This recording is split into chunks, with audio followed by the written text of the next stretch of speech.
What is architecture? To me, great architecture is really about holding life. So creating spaces that work for everyday life, that also have a great connection to their context, where they're located, and their history that brings a depth to architecture.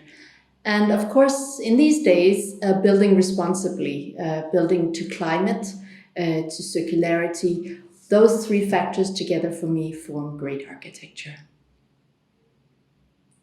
What can architecture do? Architecture can influence some of the great societal or global challenges of our time. And I think for me in particular, I'm very interested in public space because that seems to be where some of these conflicts of our time come together. So climate adaptation, gentrification, different user groups, all of this meets in public spaces. So the generosity of public space, I think, is one of the great challenges for architecture in the future. What is your architectural position?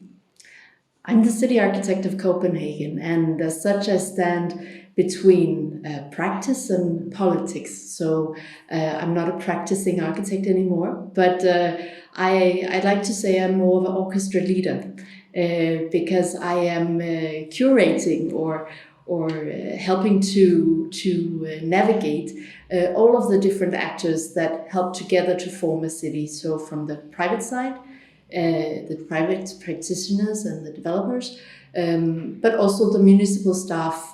And all of this is, of course, governed by the politics.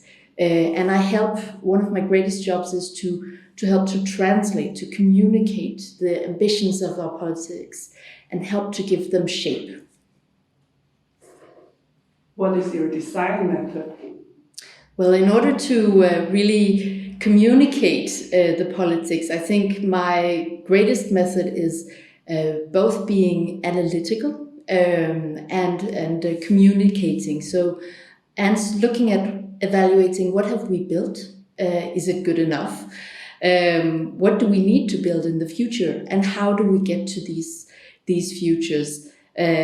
So to me, the method can be very, very wide, and it includes talking to citizens, doing user involvement, but also prototyping, building models, looking at site plans, looking at building sites to creating policies and strategies. So my toolbox is very wide, but I think in all, my method is about looking at the whole of the city at once and understanding every of the small elements that together go into shaping something as complex as our urban spaces and cities.